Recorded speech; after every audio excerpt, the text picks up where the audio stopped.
few moments later.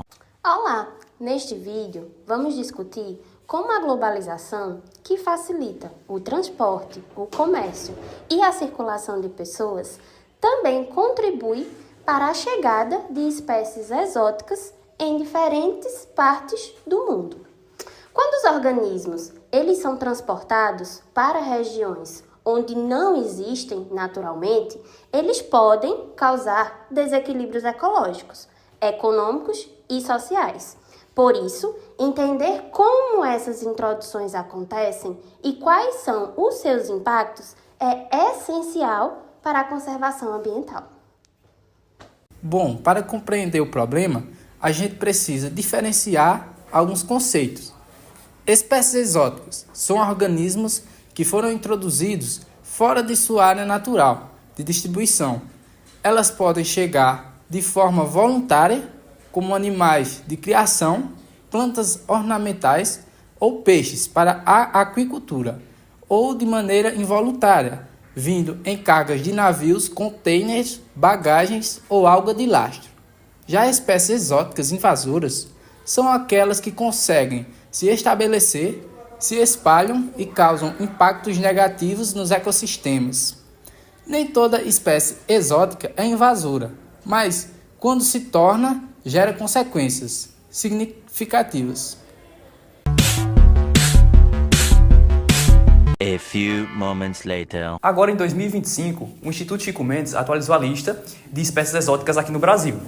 Temos atualmente 290 espécies exóticas aqui no Brasil, sendo 162 da flora e 128 da fauna. Uma coisa muito interessante de citar é que a maioria dessas espécies elas vêm por alguns meios de transporte, seja um transporte marítimo, como os navios, ou um transporte aéreo, como os aviões. Normalmente a flora, por ser planta, vai vir normalmente por navios, enquanto os animais vêm mais por aviões. E uma coisa muito interessante é que a maioria dessas espécies elas são descartadas na natureza e acontece que, como elas são exóticas, elas vão se adaptar muito bem àquele ambiente e as espécies nativas não vão conseguir competir com elas. Vai acabar causando um desequilíbrio ambiental. Bom, pessoal, eu vou falar um pouquinho sobre alguns animais exóticos invasores e os impactos que eles podem causar. Entre os animais invasores mais conhecidos estão o mexilhão dourado, o caramujo africano, o javali e o peixe-leão. Esses organismos, eles competem, com espécies nativas, eles alteram habitats, transmitem doenças e podem reduzir drasticamente a biodiversidade local. Então, o mexilhão dourado, por exemplo, ele se multiplica rapidamente e obstrui tubulações e estruturas hidrelétricas. Já o caramujo africano, ele se espalhou, por áreas urbanas e também rurais, causando danos econômicos e muitos riscos à saúde. Falando agora das plantas invasoras na parte de globalização, nós vamos ter de exemplo o capim colonião, o capim-elefante e a leucena, por exemplo, onde essas plantas elas vão meio que competir nos habitats naturais por nutrientes, água, minerais, luz solar e por espaço também. E assim essas plantas invasoras elas vão tomar o espaço de outras plantas e assim vão acabar prejudicando o equilíbrio ecológico ambiental. E a origem dessas plantas podia ter sido de forma econômica e ornamental também. Poderia ser servida tanto para alimentação do gado e criação em casa, como forma de embelezar lugares.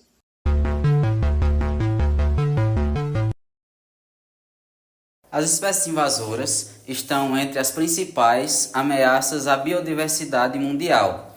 Do ponto de vista ecológico, elas alteram cadeias alimentares, afetam espécies nativas e podem levar organismos locais à extinção. Economicamente, causam prejuízos na agricultura, na pesca, no abastecimento de água e na infraestrutura. Socialmente, representam riscos à saúde humana e afetam atividades tradicionais como pesca artesanal e agricultura familiar. Por isso, são consideradas um dos maiores desafios ambientais atuais. as ações mais eficazes para lidar com espécies invasoras envolvem preservação, fiscalização e educação ambiental. É essencial também controlar fronteiras, monitorar áreas de risco e evitar o descarte inadequado de animais e plantas. Além disso, práticas como manejo ambiental, controle biológico e campanhas de conscientização ajudam a reduzir os impactos. A prevenção continua sendo a melhor estratégia, pois evita a entrada de uma espécie invasora. É sempre mais eficaz do que controlar sua expansão.